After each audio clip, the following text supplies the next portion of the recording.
چی دیگه میخواستم؟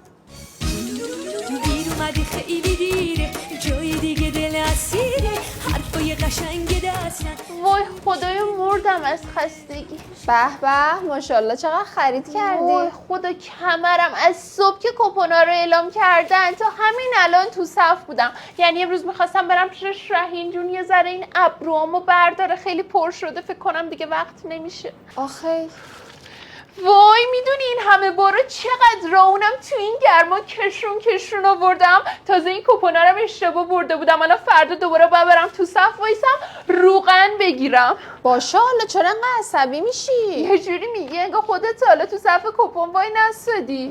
نه خب وای نستادم. پس چی کار میکنی؟